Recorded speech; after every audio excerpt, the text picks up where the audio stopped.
Hello, everyone, and welcome to Tea with Lily. I'm your host, Lily Nadu Mensah. I'm a brand strategist by day and I'm an event host by night. That's why I'm doing this interview as one of the things that I love to do.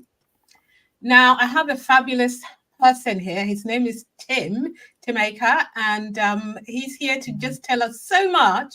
But before we do that, I want to ask him, first of all, say to him, thank you so much for joining us in your busy schedule. Thank you. How are you today? Thank you for the invitation. Oh, well, not everybody says yes. Not everybody says yes. So I'm really humbled. Really? They're just playing hard to get, surely. Some people do, or some people are just shy, whatever. I respect people, but I do feel that when I'm having a conversation with people generally, and I think the conversation will benefit my audience, the people that I generally want to talk to in a coffee shop. I want them to hear other benefits that there are. And there's nothing like the FSB for me anyway. But I will talk about a little bit more about that. But what's been in the news, what's happened in the last week? We've had Mother's Day. We've had International Women's Day. Hoo-hoo.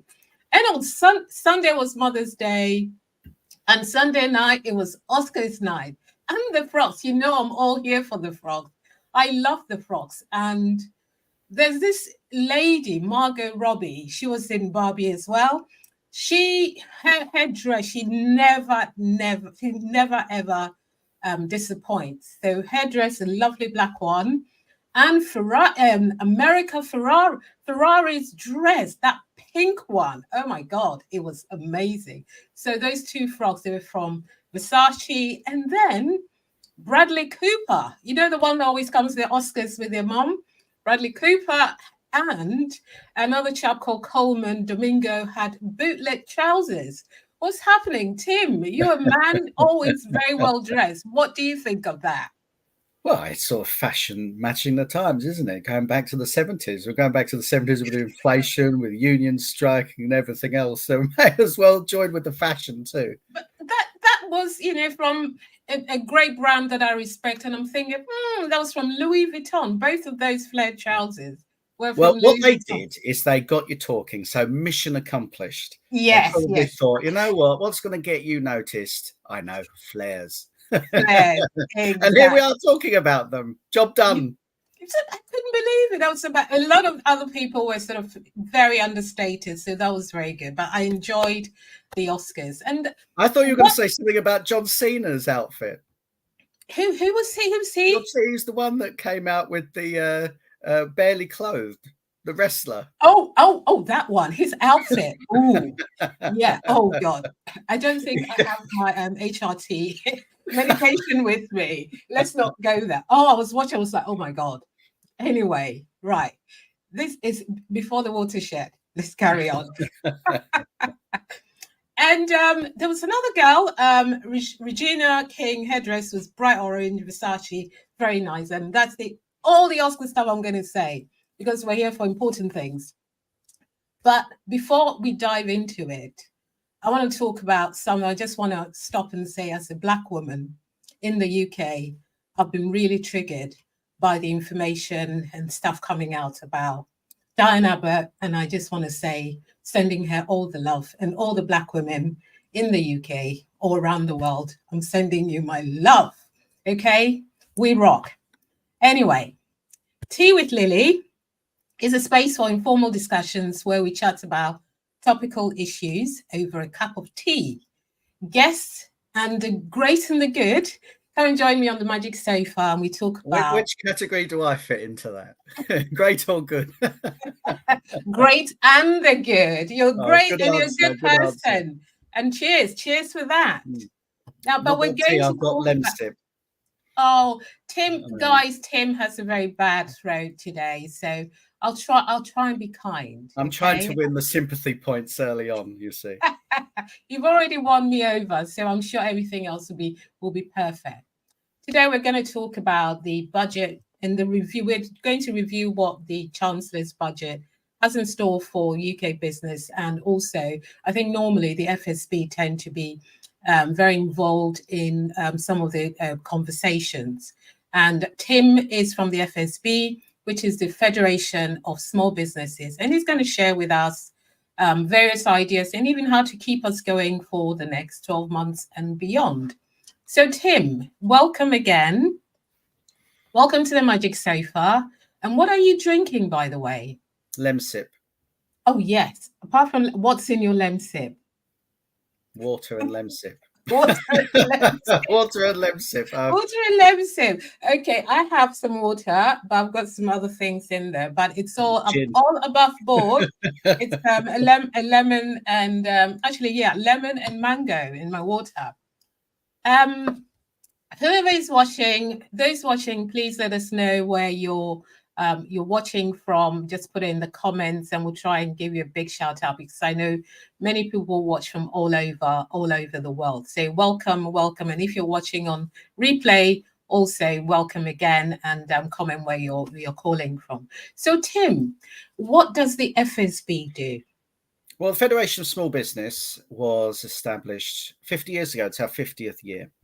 And we are the comfort blanket for small businesses. We've got the backs of small businesses. We're a membership organisation, and members get access to a whole range of benefits. I mean, you know, Lily, it's very comprehensive. You get 24/7 legal cover. You get a legal protection scheme. With the tax year coming up to end, you get tax investigation cover.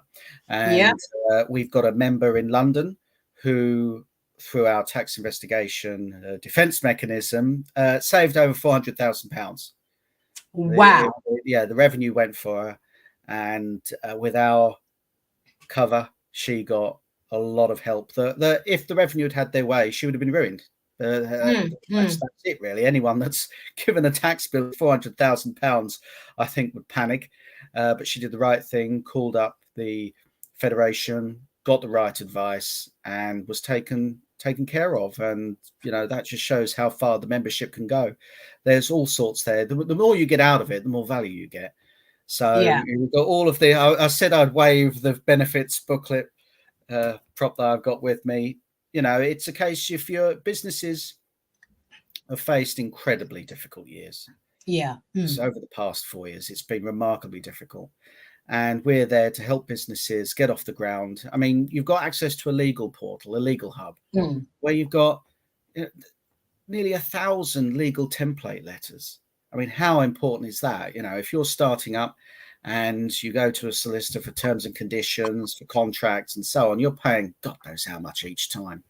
Where you log onto your portal, you've got all the templates there, just fill in the blanks and you're on your way. So great value, great support. Been going for 50 years and over 150,000 businesses, can't be wrong. We're growing in Kent. We've been growing for the last 3 years, and more power to our elbow. So if people are interested, go onto the FSB website, give us a call. We've got development managers and teams up and down the United Kingdom. Just reach out, let's have a conversation, because we're there to support the small businesses. 99% of all businesses are small businesses, 5.5 million. Yes, they're part of the supply chains for big businesses. If there are no small businesses, there's no economy. There's no economy, and we'll get it onto the economy in a minute. But what, in terms of business, I mean, actually, I'll go back. Based on me being a member of the FSB, I've also had a little shimmy with the VAT man, and that was frightening. But one call to the FSB, they told me what to do, and luckily the bill that they gave me was actually it was guesswork that some AI machine, I'm sure, has just thought, oh, A, B, and C, and therefore we have to send them that bill. But I think it's about being on top of it. Because if you're late by 1 day, then things start to build up, and then they get the machines to come after you. So I will vouch for being a member of the FSB, and they're always there. And I think also, this looks like a great an advert for the FSB, but it is. I have, the templates, instead of you can have if it's a basic stuff that you need, the templates out there. Once you remember, you can download them all, and I have. No, that's what it's there for. I mean, Yeah. you're definitely getting your money's worth, Lily, when it comes to this. But being a sole trader can be a very lonely business. Yes. And it's there. You're not alone. If you're in doubt, pick up the phone. There's plenty of people there to support you, to be there with you on your business journey. And more often than not, it's people that haven't asked for help or haven't sought advice that they then say afterwards, oh, if only I knew you guys existed, if only I knew what you did. Well, we're trying to get out there and tell as many people what we do. We're here for the businesses because, as I said, nothing moves without small businesses. There's no economy without us. Well, happy 50th anniversary anyway. Now, going further into the conversation, and I got my bot to do some research for me, and my bot came up. When I say my bot, I mean AI, came up with all manner of figures. So the Chancellor's recent budget focused on so many things: the innovation and technology, green industries, life sciences, and then general business support, including potential tax cuts and broadband infrastructure. So when it comes to business tax cuts, what exactly was it? And do you guys agree with it? Or have you been pushing for the Chancellor to give us more? We asked for a lot more than we got, but we got some of what we asked for. Okay. So to break that down, our big ask was to raise the VAT threshold to 100,000. Support hospitality, support businesses on the high street. And to get that uplift to 90,000 didn't exactly meet us halfway, but it's a step in the right direction. What I've noticed is that we have a business confidence crisis. So we survey our members every quarter about their business confidence. How do they feel? What metrics they've got in terms of their revenue, their employment, investment intentions, and so on. And it struck me, Lily, over the past year, there's been a continuous decline of business confidence. And that is matched with a consumer crisis confidence as well. People have a lot less disposable income to make that impulse purchase, to go out for the odd meal. And that's having a knock-on effect on the high street. And so a couple of pence off the employees' national insurance. Notice it wasn't employers to match, it's employees' national insurance. Yes. Was a step in the right direction. Every tax cut's a good tax cut. The problem is, have they given with one hand that local authorities are taking with the other in council tax increases? And parking charges. Oh, you've triggered me. Parking charges, high street parking charges, the bane of my existence. It's the first thing the local authorities go to. For me, it's a lazy decision because it's a quick decision. They don't look at the long-term consequences of putting up the parking charges and telling people, don't come to the high street, go to Blue Water. We want to keep businesses as local as possible. We want to keep trade as local as possible. And actually, high streets are a good place for business diversity. They're a good place. It's business. The community creates the businesses, so the businesses reflect the community, and you want to support that. You don't support that by saying we're going to charge you extra to go and support your local businesses, and they're not even being smart with it. Now I say to them, right, I understand the budgetary concerns and constraints you've got. I get it. Yeah. So why don't you have periods of free parking? If you want to spend all day there, fine, pay a bit extra. Yeah. But if you want to go in, do a bit of banking, but then you've got time for a cup of coffee after, that cup of coffee helps that hospitality business. So what you're saying, and I guess what will be good, and I will definitely vote for that, is having an hour's free parking. Absolutely. Those small windows there, windows there. Because I'll be honest, right? If you're going out for dinner and you'll be there for like 2-3 hours, you'll pay, I don't know, between £50 and £100 for a meal. a fiver for parking charges isn't going to put you off that. If you're set on that lovely meal out, you'll factor that in. You know, you might share a dessert as a consequence of it, you know, but you'll still pay it. Yeah. But particularly folk who've got less disposable income or on fixed incomes, it's a lot. It's a lot. And hospitality businesses that are operating on very thin margins rely on that footfall. And particularly where I'm speaking from in Kent, you know, you've got blue water, free parking, everything under one roof. And they do take trade away from high streets. And, you know, we've got wonderful high street in Rochester that we want to keep the businesses there. We keep so many independent businesses, so many independent coffee shops. It's a delight to go there. And we lobby the local authorities to, you know, we understand the financial pressure they're under, but to give a medium to long-term approach that, hang on, we are with you. We support the small businesses. When the budgets are under control, we're coming to alleviate the parking charges. It's the first domino. I talk about this everywhere. They're getting sick of me on BBC Radio King because it's the first thing I've done. But it's an important thing. It's an important thing because it's a disincentive. And considering the punishment businesses have had over the last 4 years, you don't want to disincentivize people going to their local high street to make their essentials purchases and a few purchases whatsoever, because those you know, they're operating on such thin margins. That extra cup of coffee, that sandwich, it makes a great deal of difference. So I mean, that's the parking area. So I mean, they've said like they'll do stuff with technology, broadband, and stuff like that. How is that? It's all good, but where was the thing? The thing that it needed was a big macro thing to kickstart the economy. Yeah. What we've got here is a government trying to fix every small part of the economy, and the governments, when they operate like that, they pick winners and losers. Yeah. And it shouldn't be like that. They should look at it holistically and realize, I knew someone used to come up with a great phrase. It says, the rising tide lifts all ships. Who said that? A friend of mine. Rising tide lifts all boats, lifts all ships. They should look at that and not operate, you know, we're going to take from one, but we're going to give to the other and do all that, because then it just creates a fractured economy. And there's no feel-good factor from it. I haven't seen a poll increase out the back of it, when you'd expect, as close as we are to an election, to have had something a bit better.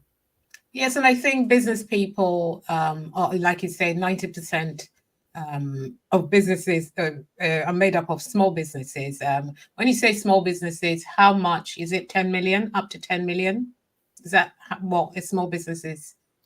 We don't operate like that. We'll take if there's a group of 5 people running a business that turn over $1 billion, they're welcome to join us.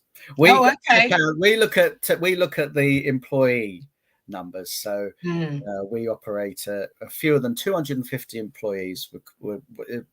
In our book, are a small business. Oh wow! And I know the government have a cap on it, which again, that's fairly arbitrary, wouldn't you say? Yeah, but I think it's people, when you pay wages, then it's the wages that then go and boost the economy, because they can go out and they can go and buy things, and then that comes back into the economy. I'm glad you mentioned wages, because the one thing that has been, I've heard a lot of feedback from particularly hospitality, against hospitality that employ fewer numbers of people, is the minimum wage increase. Noble, don't get me wrong. You know, a very brave individual goes in to argue against a minimum wage increase. But when the businesses are finding that consumers are spending less and you have increased cost pressure, of course, we've had 2 years of inflation in double digits. Inflation is still double what the Bank of England rate is. And interest rates are still, in the immediate term, by comparison, high. Add in a minimum wage increase without any significant business tax relief, and I did mention at the start that it's employees' national insurance has been cut, not employers' national insurance has been cut. That businesses that employ, I'd say, you know, between like 2 and 10 people, finding very little there that's been given to them. And they probably are the majority. of those that you would see as small businesses.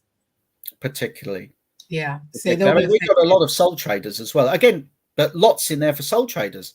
Sole traders, national insurance cut, incredible. I think it's down to 6% now. So there was a lot there.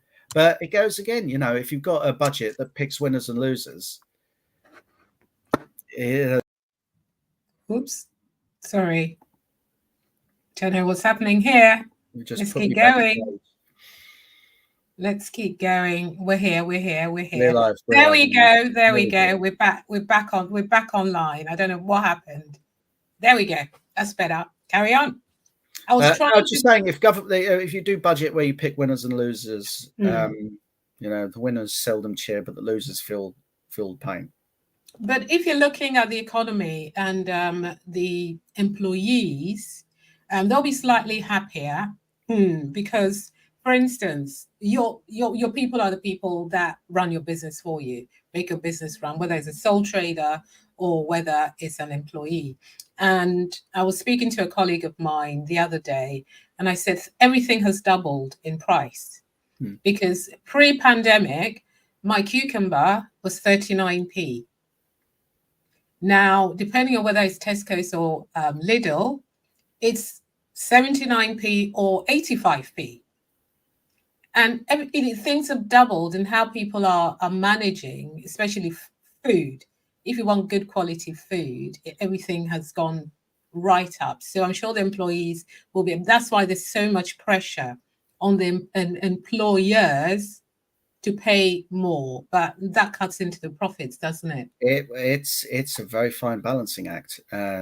Again, minimum wage going up, great. Means people on the minimum wage have more disposable income.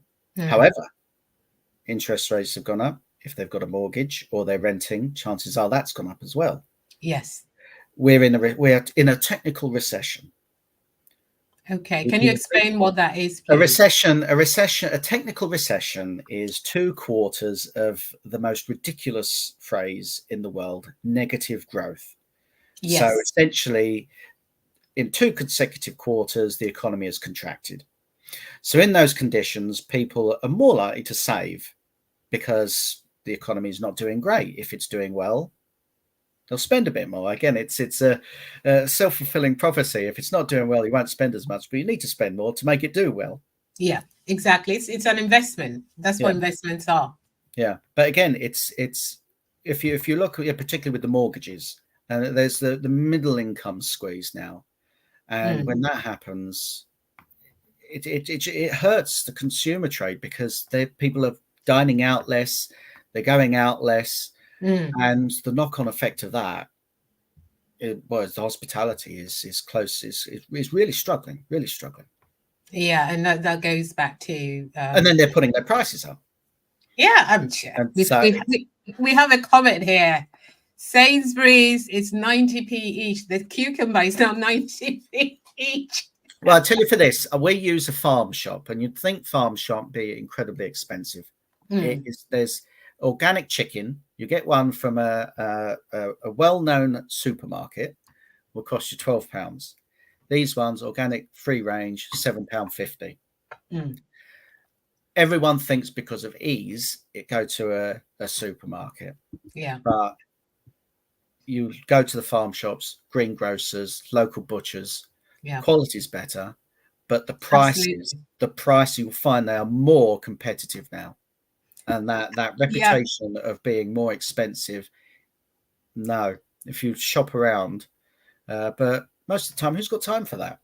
And again, they're all small businesses as well. Down in Bromley, we have on the high street, we have fresh fruit, fresh vegetables, and their prices are much, much, much better. And the quality, again, because it's fresh. It's organic. They come in. I tend to get my yams and my plantains and all of that from the high street rather than go to the bigger markets, because it's pretty much they come Monday to Friday or Monday to Saturday, and they sell what they can and sell it as the week goes on. You see that the pelts are coming up, and I love it. So yeah, another small business tip, or anybody go to the local small businesses rather than the big supermarkets, because you will get better value, better value for your money. So now, Tim, going forward, thanks for all your insight. Going forward, what can we do as small businesses to keep us afloat? Based on the budget that we've just seen or we've just read, what a couple of things that we can do to keep us afloat or be mindful of? Well, the first thing I'm going to say, and quite unsurprisingly, is have a look at the Federation of Small Businesses. There's lots of support there. There's lots of advice you can get from other members as well. We've got in-person networking events. We've got virtual networking events, everything that can suit any business, really. And I would say get out there, amplify your business. Yes. We've got a wonderful member in Kent called Nick Inge, who signs off his social media with a hashtag, you never know. And you never know. And in 3 years I've been doing this, it's the business that knows someone that knows someone and that knows someone. Yes. And we've got another wonderful member, Mary Enelou, who's got a fantastic quote she uses at events. She says, your net worth is your network. Or your network is your net worth. Yes, I think I've heard that. Yeah. And it's true. It's true. It is true. And get out there, you'll realize you're not alone. Your struggles, we're all small businesses are in the same boat. They're all struggling with the same inflationary pressures, consumer confidence on the wane, but realizing that you're not alone. Helps. And what is the FSB website? fsb.org. .uk. fsb.org.uk. Okay, I'm going to put it up there. So everybody go to the FSB, go and check them out and join them if you're in business. They are amazing. So Lady Mentor, that's my YouTube. I'm a lady sometimes. So go out there, meet people. Not everybody that comes to the meetings has to be a member, but when the FSB is organizing an event, it's open to non-members as well, generally. Absolutely, right? Absolutely. Yeah. It's we want people, if they're not members, to go away thinking, hang on, this is for me. But we understand that, joining is another cost. Investment. It's an investment, darling. But it still means people part with money. But for them to realize that, when the time's right, I will join. There's no hard selling. We don't do any of that, because we understand the pressures, and we want more people to join us and to be a good, supportive, safe space for businesses to collaborate, to exchange ideas, and the events I run to have a bit of fun as well. There's a great member we've got, and I've got to give him a plug, Alex Gilbert. He runs UK Pro Wrestling. And he's speaking at one of our events in April in Reuters in Rootham in Sevenoaks. And again, he by day he's got a normal office job by day, but at the weekend he runs his own wrestling brand. How good is that? How cool is that? You never know. You never know who you're going to meet. You never know who you're going to meet. So is it also some people who have side hustles? Absolutely. Well? Any business, if you're operating a business, it's all there. Particularly if you're time poor with your other business, it comes in a great deal. As you said, you've got all of the template letters there. You've got access to so much business support. Give it a go. And I mentioned people with side hustles, guys. And I know employers will come in and attack me. There's nothing like Job for Life. So if you think of a side hustle, by all means, come and join us. And you never know, somebody might talk to you about how you can have that side hustle so you can retire into it. Yeah. But Job for Life is no longer the thing. People keep moving all the time. So that's my thing. That's my advice. A side hustle is okay. What else can I ask you, Tim? You're on LinkedIn, fsb.org.uk, and there's an event coming up in Croydon Yeah, it's the Croydon on the 20th of March from 9:30 at Are Sunny. you running there? Are you part of that? I will be there. I will be there. Okay. It's a collaborative effort for the whole southeastern London operation. Okay. It's completely free to come along. If you've got an hour to spare, come and join us. If you want to come for the whole day, please do feel free. You can find events up and down the country, all on the FSB website. There are hundreds of events a month, both virtual and in person.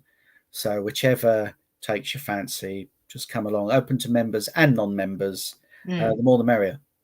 Yeah. Okay, guys. If you want to know how to join, how to come along, and I'll be the person that will hold your hand if you don't know anybody. You know, I like to make friends all the time. So I'll take you along, and we can make more friends. Tim, thank you very much for your time. You've given us a lot of stuff to think about in terms of definitely the high street shopping for with small spending money with small businesses as well to help us help each other, so the money goes amongst ourselves rather than going into big corporates, because do they need the money? I don't think so. Small businesses Again, small businesses are part of the supply chain of the big corporates, so it's completely fully integrated. But the one thing the corporates need to do is pay on time. We're running a big campaign to get these corporates to pay their suppliers on time, because all this leaving it after 30 days is very poor form. Actually, Tim, what would be a good way of making sure that small businesses get paid on? Is there a particular way that you can send your invoice before the you do the work? What is a good way of doing that? Have those conversations. And if you're dealing with forearmed is forewarned. Make sure that do your research and make sure those terms are there. And if you feel that you're not being paid on time and you feel that they're dragging their heels, the FSB has a legal support line, and it has a debt recovery service. Okay, I'm trying to tie this and put that legal support line with FSB. Okay, get paid on time. And importantly, a debt recovery service. So if businesses aren't paid, there's the support there to make sure that they are paid. Yeah. Okay. That's really good to know. I didn't know that. So, Tim, thank you very much for your time this evening. Thank you for the invitation. Great fun. Thank you. It makes me feel that. I mean, I didn't think I was alone, but this has been very useful in terms of what the FSB can do for all of us. And I knew there was stuff, but you always learn more. The reason why I like to do this is because each time I learn more. And I forgot to ask you, you are a PhD candidate, right? I'm in my final year of my doctorate, yeah. Okay, please tell us what you're doing, Tim. You can't run away from this one. Broad subject of history, but I love it. It's been fantastic going through archives and find the real history. When you do history at GCSE and A level, you're reading other people's history, but actually going through the archives and reading the primary sources. Oh, you can't. Okay. They should do that. They should change the curriculum to allow a lot bigger element of primary research in the history curriculum. Because again, if you've got a historian that's a terrible writer, they can kill someone's enthusiasm for a subject. But if you give people the access to the archives and show them the primary sources, it just revolutionizes it. It's revolutionized it for me. It's been an incredible amount of fun. I love it. I love it. Oh, so by this time next year, you'll be Dr. Tim. Or should I start calling you Dr. Tim? I think I'm going to call you Dr. Tim now. Preempting. Yes, because you have to believe that you can do it, and you will do it. But I guess it's a lot of work. So where you find the time to do this and even come and speak to me, I don't know. So thank you very much, Tim. And thanks everybody for those who've come in. I think a couple of messages that it's very rainy out here in London and so on and so forth. But the FSB is here for us, all the business owners. and come and talk to me, talk to Tim, talk to anybody else, and I'll be more than happy to give you the right place or the right person that you can speak to. So thanks for tuning in. My name is Lily Nardumensa. I'm the quirky host, and also always here to answer your burning questions. So until next time, look after yourself, and may everything that you wish for be the least that you receive. And Tim, thanks again. Wonderful. See you soon. Thank you so much. Take care. God bless. Bye-bye.